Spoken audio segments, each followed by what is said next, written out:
Já pega a pipoca e se acomoda aí, porque esse vídeo é o mais longo do perfil. Ele está recheado de dicas. Eu vou responder o máximo de perguntas possíveis para vocês chegarem nesse resultado. Dessa vez, só não aprende quem não quer. Vem comigo. Pessoal, a preparação do ambiente é um dos principais fatores para um resultado de excelência. Então, eu começo lavando toda a cabine. A maior parte da poeira eu já eliminei, que é a poeira que estava no chão. Agora eu vou passar o ar comprimido em todo o ambiente, em direção ao exaustor e também nas peças, para que não fique nenhum vestígio de poeira.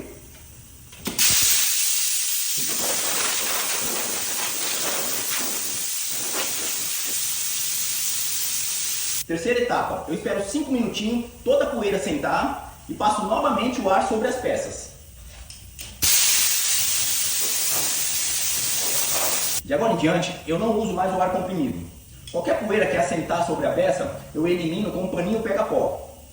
E esse é o principal fator para a gente ter uma pintura limpa, a roupa. Não utilize a mesma roupa para você pintar. Conforme você se movimenta, o algodão da roupa se solta e o vácuo da tinta puxa em direção à peça.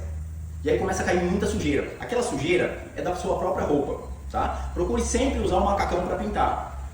Na base poliéster, a gente consegue ainda passar um paninho pega-pó e ir eliminando a poeira e a sujeira que cai.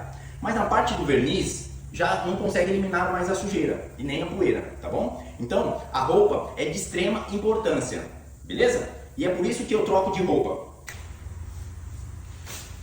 Bora dar início à pintura. Como vocês já sabem, todos os produtos que eu utilizo aqui é da Max Huber. E agora eu vou utilizar a solução desengraxante, para que eu tenha certeza que não tem nenhum vestígio de gordura sobre a peça.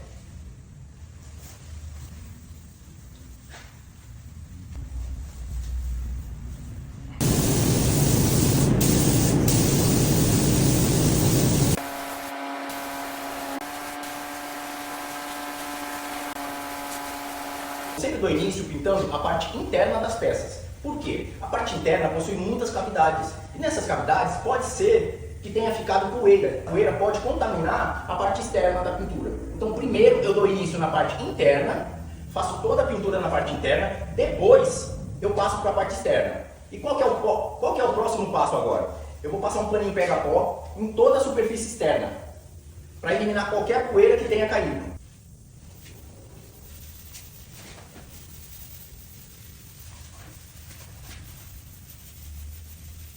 Pessoal, uma das perguntas foi a seguinte: Denis, fale um pouquinho mais sobre o seu sistema de exaustão.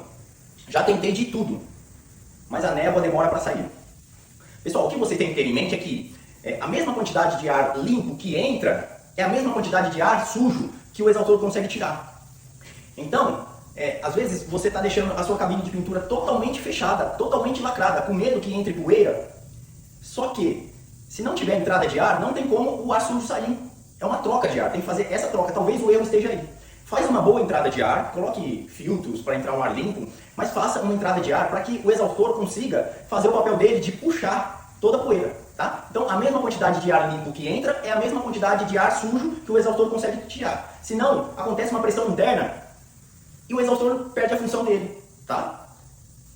Talvez isso seja o erro da maioria das pessoas que constroem uma cabine de pintura. Eles ficam com medo que caia poeira, lacra ela totalmente, sem lembrar que tem que ter uma entrada de ar, tá? Então sempre deixa uma entrada de ar limpo para o exaustor conseguir tirar o ar sujo, ok? Outra dica muito importante: sempre comece a pintura pelo lado do exaustor, tá? Por quê? No meu caso aqui, o ar limpo entra atrás de vocês e sai aqui atrás de mim, né? O fluxo do ar é nesse sentido aqui na minha cabine.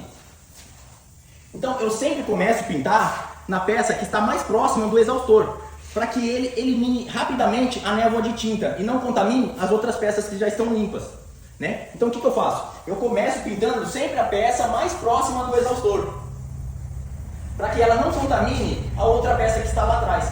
Se eu começar a pintar dessa peça, toda a névoa de tinta vai passar por cima da outra peça, contaminando ela, para depois ir embora. Então sempre começa, seja no corpo do carro, seja em qualquer coisa, sempre comece a pintura do lado próximo ao exaustor. Para quê? Para que a névoa logo vá embora e não contamine o restante do carro, para quando você chegar lá e for pintar, a peça já está toda contaminada de névoa.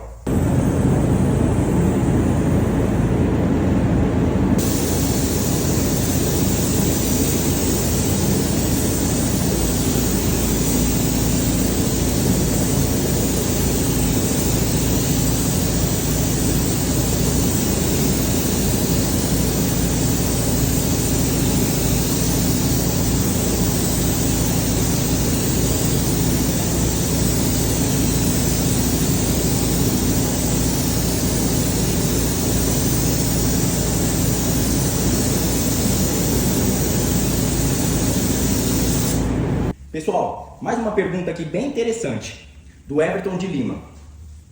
Reparei que você dá a primeira demão de tinta bem carregada. Tem algum motivo? Tem um motivo sim. A primeira demão e a segunda demão, eu faço uma aplicação bem molhada, como se eu estivesse aplicando verniz. Por quê? Porque a primeira demão, eu preciso preencher a peça, né? Eu preciso fechar a peça. Esse é o meu objetivo, fechar a peça. Na segunda demão, é conferir que não ficou nenhuma falha, que a peça esteja totalmente fechada, na segunda demão. E a terceira demão é apenas para eu orientar o pérola, para que toda a superfície fique perfeita, que não fique rajadas de tinta, que não fique manchas, né? que o pérola fique uniforme em toda a superfície. O que vocês têm que ter em mente é o seguinte, grava isso na mente de vocês. O acabamento final do verniz sempre vai copiar a textura da base poliéster, tá? Então, se eu aplicar a primeira demão pulverizada, não tem nada atrás, apenas tem um fundo, o primer. O primer não tem um poder de absorção, ele está isolando apenas tudo que tem atrás do primer. Ele faz um isolamento. Então, se eu aplicar a primeira demão pulverizada, eu vou estar criando uma textura, entendeu? Eu vou estar criando uma textura logo no começo da aplicação. Isso vai fazer com que a segunda demão não tenha alastramento. Imagine só, uma superfície toda porosa, cheio de pontinhos. Quando eu aplicar a segunda demão molhada, esses pontinhos vão impedir o alastramento da tinta, tá? Ele vai impedir que a tinta espalhe e deixe uma superfície uniforme. E aí o que acontece? Eu comecei criando uma textura, eu vou finalizar a base poliéster também com textura. Não vai ter alastramento. O pulverizado da primeira demão vai impedir o alastramento da base poliéster e deixar uma superfície lisinha para que o verniz copie aquela superfície, tá bom? Então é por esse motivo que eu não aplico a primeira demão pulverizada. Agora eu vou mostrar para vocês como fica uma superfície lisinha você aplicando a primeira demão molhada. Isso eu consigo transferir até a última demão, ok? Dá uma olhada como é que fica uma textura bem lisinha, ó, bem lisinha, olha só. Agora o paninho pega pó.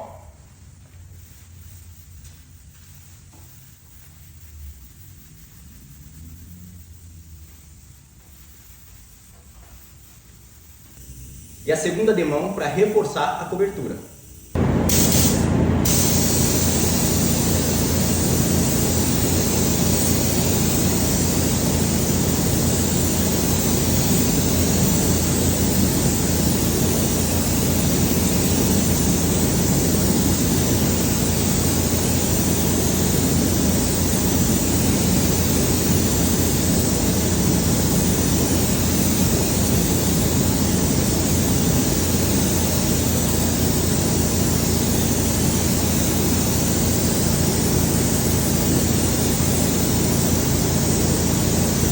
O Hélio fez a seguinte pergunta. Eu achei interessante porque eu já passei por essa situação. No início, nós temos que fazer o melhor com o que nós temos, tá? Não importa se é uma ferramenta boa, se não é, se ela é adequada, se ainda não é uma ferramenta top, mas você precisa tirar o melhor dela e o melhor de você com o que você tem. Que um dia, com certeza, você vai ter as ferramentas adequadas para que você não tenha que usar algumas artimanhas, né, para poder executar o serviço. Então o Hélio perguntou, alguma dica para pintar peça grande com um compressor pequeno? O que acontece, pessoal? O compressor pequeno, ele rapidamente cai a pressão e demora um pouco mais para poder carregar novamente. Então, a dica e o conselho que eu dou para todos vocês que estão iniciando e tem um compressor pequeno e precisa fazer o serviço, e tem que fazer mesmo, tá? Faça o melhor com o que vocês têm sempre. A primeira dica que eu tenho para passar para vocês é o seguinte, sempre um manômetro na pistola de pintura, para que você sempre fique observando a pressão. Não pode deixar a pressão cair durante a aplicação de tinta. Por quê? Vai alterar a cor, tá? As partículas de tinta vão cair de formas diferentes. E aí altera a cor sim, tá? Vai alterar a cor, vai ficar manchado. Então a dica que eu dou é o seguinte, coloque um manômetro para você ficar sempre de olho na pressão e faça passadas bem rápidas, para que você consiga fechar a peça inteira sem que a pressão caia. Você precisa correr contra o tempo. né? Então você começou a pintura, passada bem rápidas, chegou lá embaixo, finalizou, olha na pressão. A pressão não caiu, volta novamente, certo? E sempre olhando na pressão, sem dar intervalo. Desce e sobe, beleza? O mais rápido possível. Caso você chegue lá embaixo, a pressão começou a cair, espera um pouquinho, vai olhando, espera um pouquinho, a pressão subiu novamente, você já sobe de volta. Fechou a peça, completou a primeira demão, tá? Aí sim você dá um intervalo e inicia novamente. Rapidamente, uma do lado da uma passada embaixo da outra, bem curtinha, tá? Bem curtinha, como se fosse uma impressora. Chegou lá embaixo, olha a pressão não caiu, sobe novamente, completou a segunda demão, tá? Até você fechar a peça completamente. Não deixe a pressão do ar cair, porque altera a cor e causa as manchas, tá? Causa manchas, né? Rajadas. Então é muito importante que a pressão não caia e faça uma pintura diferente. Eu vou fazer essa aplicação nessa peça para que você tenha uma ideia de como é pintar rápido, tá? Como se fosse uma impressora, certo? Eu vou descer rápido e subir novamente e vou completar uma demão, ok?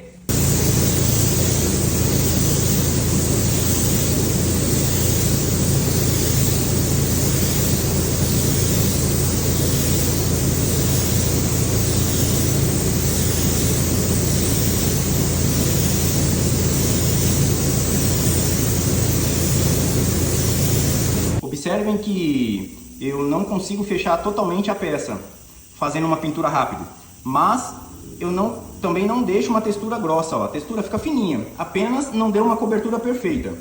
Mas a hora que eu subir novamente rápido, eu completo a primeira demão e consigo fechar totalmente a peça, ok? Então, se você tem um problema de um compressor pequeno e precisa pintar uma peça grande, faça uma pintura rápida, como se fosse uma impressora. Desce, olha a pressão e sobe novamente, ok? Então vamos lá, vamos subir para ver se vai fechar totalmente a peça.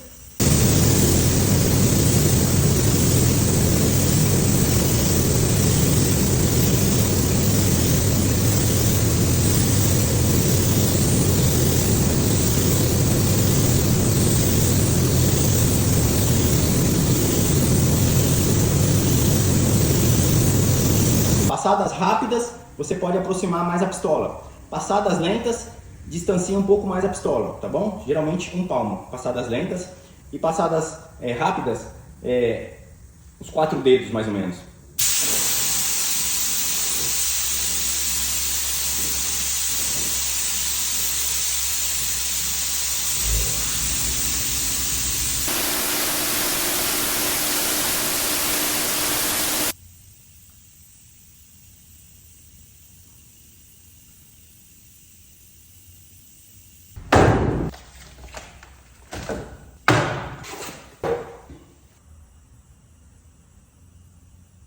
Pessoal, a Suzana Almeida pediu uma dica. Para quem não sabe, a Suzana está restaurando um Opala do zero, né? E ela está aprendendo, ela está praticando, é impressionante a força de vontade que ela tem de realizar o sonho dela, de ver o Opala dela perfeito, né? Eu fico admirado. Ela pediu uma dica de como eu faço para deixar a pintura lisinha, né? E qual seria a dica que eu poderia dar para ela, já que ela não tem tanta prática na pintura, que pudesse ajudar a ela se aproximar da pintura que eu consigo fazer, né? Suzana, em primeiro lugar, eu tô com uma pistola aqui, uma WS-400 da Nestwatan, que tem tudo de bom que um profissional precisa. Aqui tem toda a tecnologia envolvida, né? Isso ajuda demais, lógico. Ela tem um sistema de quebra de partículas que deixa a pintura lisinha e perfeita com muita facilidade. Ajuda demais, ajuda muito, né? Ela tem um bico entalhado aqui, ó, que ao sair o verniz, ele já sai quebrando as partículas de tinta. Então cada gotícula de tinta é quebrada em várias partes na saída, no pé aqui, ó. Tá vendo, ó? Dá uma olhada. Ele tem esse biquinho entalhado que já sai quebrando as partículas de tinta. Isso faz com que uma gotícula de tinta preencha um espaço maior. A gente tem muita economia de material, né? E preenchendo um espaço maior com menos material. Isso faz com que não dê aquela textura muito grossa, né? Aquela textura grosseira. Ela deixa uma textura fininha e com acabamento de excelência. Mas o que eu posso te indicar? Para você que está começando e não tem muita coordenação motora com a pistola, faça passadas rápidas e preenchendo um vão menor. Imagine que você é uma impressora. Então faça passadas rápidas com um vão menor. Ó, rapidinho. Isso vai fazer com que, se você errar, o efeito não é tão grande de acúmulo de material para que ele escorra, tá? Então, quanto mais rápido você faz a passada, menor você deixa o leque e diminui mais a distância. Quanto mais lento a passada, exige mais coordenação motora e a distância é maior, tá bom? Então uma passada lenta exige muito do profissional. Você tem que estar muito concentrado, porque um erro é fatal. É um acúmulo de material muito grande, né? Passadas rápidas, o erro é menor. Caso você errar a direção, como as passadas são rápidas, não tem tanto acúmulo de material, tá? Então aí você evita escorrer e você não deixa aquela textura grossa. Então você faz o seguinte: começa, faz as passadas rapidinhas, dá um intervalinho, dá uma olhadinha e olha o alastramento. O alastramento não ficou bom? Sem dar o intervalo, você faz mais uma passada e olha o alastramento. Ficou bom? Você considera uma demão, ok? Outra dica importante, pessoal, para qualquer pistola, todas as pistolas possuem um leque bom, muito bom. Porém, eu particularmente não uso todo o potencial da pistola, todo o leque aberto. Por quê? É como se você tivesse um carro potente e andasse no limite dele, né? O que acontece? Um leque muito aberto exige passada muito lenta. Qualquer erro pode ser fatal. Um carro muito rápido, você usando toda a potência do motor dele, qualquer erro pode ser fatal. Então, sempre trabalhe com um leque um pouco mais fechado. Nunca utilize todo o leque da pistola, porque o verniz vai estar muito espalhado. Então a passada tem que ser muito lenta para você poder acumular o tanto de material certo para deixar aquela textura correta, tá? Então deixe aqui, ó o tamanho do leque dessa pistola, ó. Eu não gosto de usar todo esse leque, porque eu tenho que fazer uma passada muito lenta e não pode ter margem de erro. Então eu diminuo um pouquinho o leque.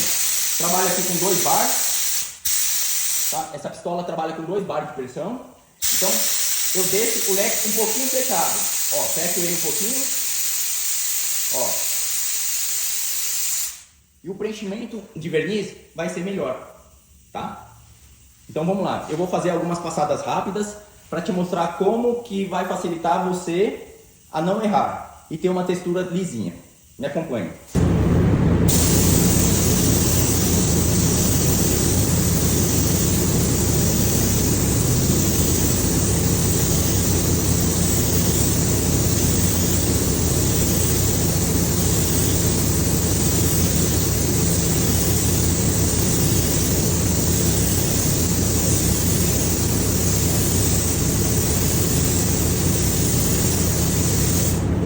Ó, dá uma olhada na textura. Espera um pouquinho o alastramento, aí você olha a textura. Não deu a textura que você quer, você já volta com outra passada rápida, porém você considera uma demão. Tá vendo?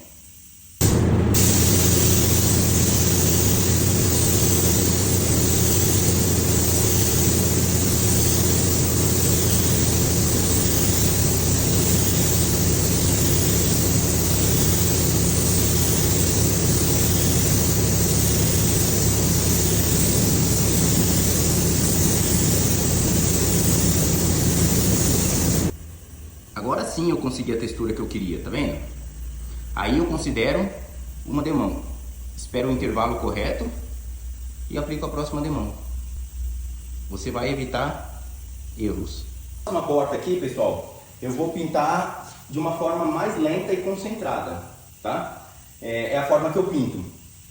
Só que eu preciso me distanciar um pouco mais da peça e um pouco mais devagar para ter um acúmulo certo de material, de quantidade de material, para que eu possa ter a textura que eu desejo ter, tá? Então, não há uma fórmula correta de aplicação de tinta. Você precisa ver qual que você se adapta melhor, qual que você acha melhor para você, tá? Então, se tem uma pessoa que pinta rápido, não tá errado. Ele apenas descobriu uma maneira melhor para ele, tá? Se tem outra pessoa que pinta lento, também não está errado, não existe. O importante é você ter um resultado de excelência.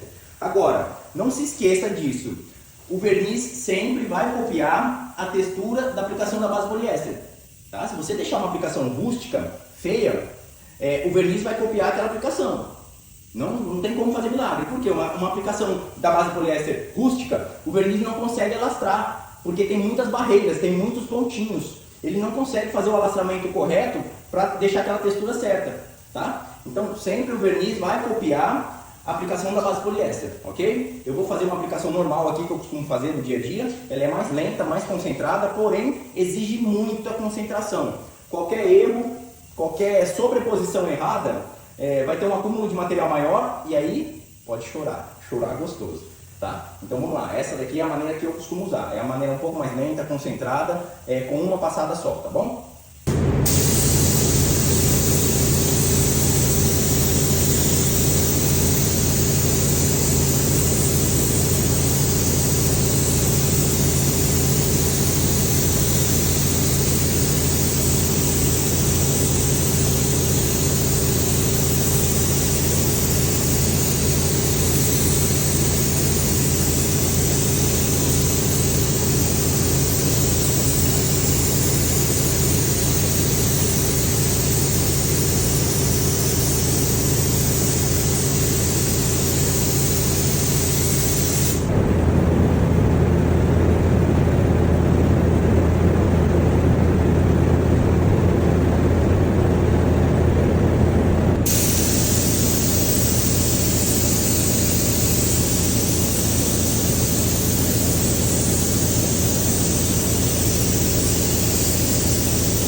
Só pessoal, o quanto ela é econômica, ó.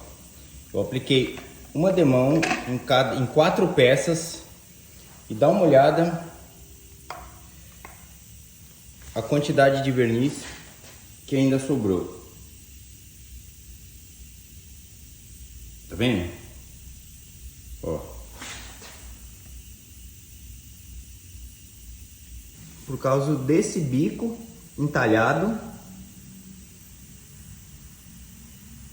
que faz com que na saída da tinta do verniz, já aconteça a quebra de partículas e depois ainda passa por esses buraquinhos na lateral, que quebra mais ainda as partículas de verniz, fazendo com que tenha um preenchimento maior com menos quantidade de verniz. Tá bom? Olha lá o tanto que sobrou.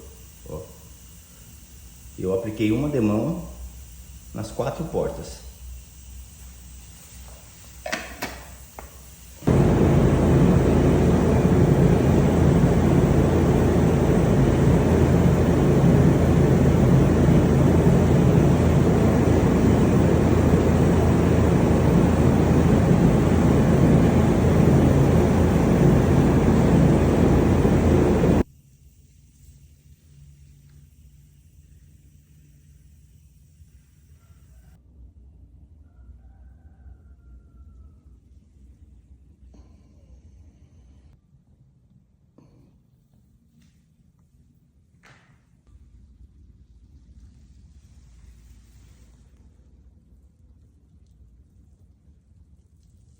Se você chegou até aqui, eu quero deixar um convite especial. Dia 11, 12 e 13 de julho, em Balneário Santa Catarina, irá acontecer o maior evento latino-americano de customização, o Santa Catarina Custom Show. E eu estarei no stand da Nestwata para prestigiar esse evento maravilhoso. Temos um encontro marcado e nos vemos lá. Um forte abraço!